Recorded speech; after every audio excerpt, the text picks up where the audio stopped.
One thing I've always noticed about Peril is her interesting coping with her days as a gladiatorial champion. I mean, she spent presumably the entirety of her childhood, up until meeting the Dragonettes of Destiny, killing anyone Scarlet told her to. We'll ignore all the other issues, like Scarlet's lies and the isolation she was steeped in. Just, her arena days had to have had a major effect on Peril. And interestingly, we get a book from her POV after this time, so we actually get a look into Peril's mind post-arena. Hello everyone, and welcome back. As I'm sure you figured out, today I want to talk about Peril and her unique situation. For most of our main characters in Wings of Fire, violence and killing are something they've seen and known about, but never a major part of their day-to-day life. None of our main characters played an active part in the armies during the war. Yes, several of our POV characters have killed other dragons directly and indirectly, but it's just nowhere near the level of Peril's past. The closest is probably Keebly working in the den with Thorn, but from everything we've seen, that was likely a job that included more spying and guarding and spy-type work, rather than straight-up murdering dragons. So Peril is completely unique among our main characters. Not only has she killed many dragons, she did it so frequently and from such a young age, it's changed her own views on killing and violence. What I think is interesting about Peril post-arena is her remorse for all the murdering. Now, to clarify, obviously, I know it was Queen Scarlet who forced Peril to fight in the arena. From the moment she hatched, Scarlet manipulated, isolated, lied to, and controlled Peril through any means she could. Peril was too young to realize what was happening, and Scarlet was too powerful for Peril to go against, even if it had occurred to her. So it's not like Peril was going out looking for dragons to kill, and we don't really get the idea that she enjoys it over much. She tells Clay that it's all she's good for, and it's what Scarlet wants. Sounds suspiciously like Scarlet was telling her killing was her only purpose in life, and why would Peril have any reason to doubt that? The only other dragon who would even interact with her was Osprey, as far as we know, and we saw what happened to him. Anyways, so I don't want to place full responsibility for these kills on Peril. She didn't choose that for herself, and to her knowledge, she didn't have any other options other than obeying her queen. But on the other hand, she did kill a lot of dragons. I feel like most characters would come out of that and be crushed by guilt. Peril doesn't really have any kind of support system to help her come to terms with this. I can't overstate how isolated she was.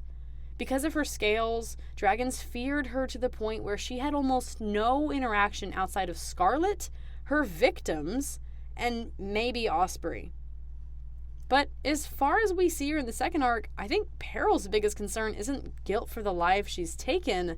No, I think it's fear that because of that, dragons will never want to befriend her. Now, I'm not saying that she doesn't regret it, though I will say Peril doesn't strike me as the kind of dragon to live in the past and dither about her previous sins. But I think she's far more concerned with how those previous sins will affect her future now that she's trying to build a new life for herself. And this actually makes perfect sense for Peril. When we meet her in Book 1, she doesn't really seem concerned with the morality of her actions. She seems lonely, and she believes the lie about her own monstrosity. Thanks in part to her powers and in part to Scarlet's manipulation, Peril is very cut off from the rest of her tribe. She probably spends more time face-to-face with her victims than anyone else. I mean, think about that for a second.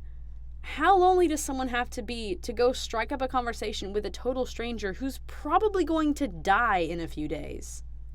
Peril definitely seems like a very outgoing, extroverted dragon to me.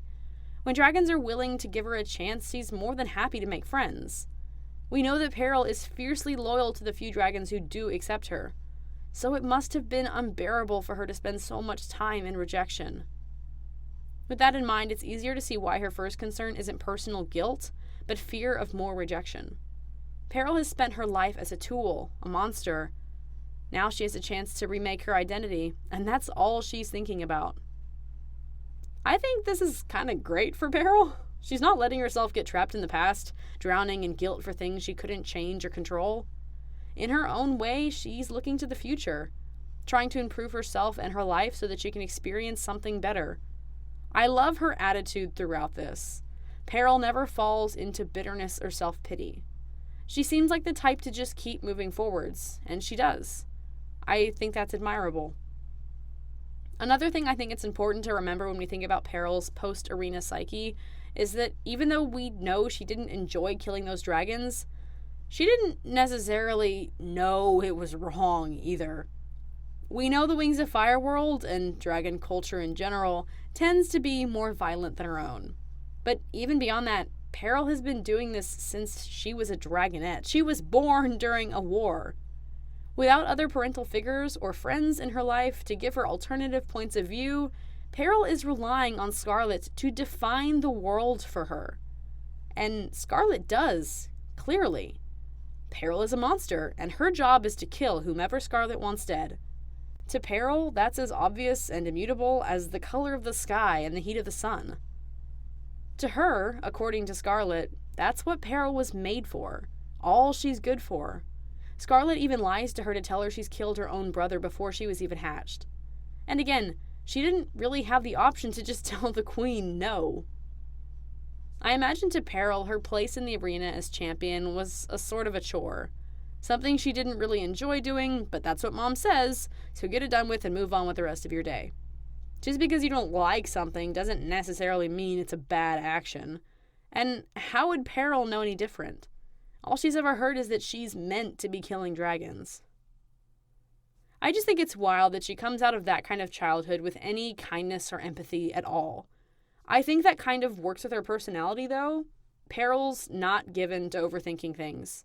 She can still love and understand other dragons, even as she can still kill them. It's not a big deal to her. That's just life. I feel like we as a fandom kind of sleep on Peril's backstory. I could go on and on about it. The isolation, the manipulation, the violence. Scarlet told her she was a monster, but everyone else told her she should have been killed the moment she hatched. So somehow Scarlet was the least mean of them?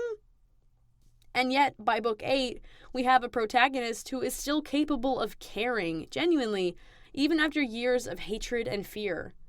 Obviously, Peril isn't perfect, but I think at her core, Peril's a good dragon. And now that she's no longer being manipulated by Queen Scarlet, I think she's on her way to growing into a much happier, healthier life. What do y'all think? Should Peril feel more guilt for her deeds in the arena, or have to make some kind of restitution? Or do you think she's just as much of a victim as the dragon she killed? Are there any other ways her history of isolation could come back to haunt her in her later life? Y'all know I love drawing this gorgeous girl, so this What's-Its-Face is half an excuse just to draw her again. But she's genuinely been on my mind lately. Peril is so unique amongst the POV group, and I think that we really sleep on her a lot. And if you're wondering why I drew her with Winter and Keebly, it's because they're my 3 favorite Jade Winglet characters, and I feel like they would all get each other the best. They're the most used to having to just shut up and do what's necessary. And also, I do what I want. Anyhow, if y'all enjoyed this video, feel free to check out the rest of my What's-His-Faces. I love to talk about characters and break down their motivations. Also, be sure to take a look at the description of this video where I have links to my DeviantArt, Patreon, and my store. Those are all places you can check out my art, buy some for yourself, and support me, which I really appreciate. Thank y'all for watching, and have a wonderful day.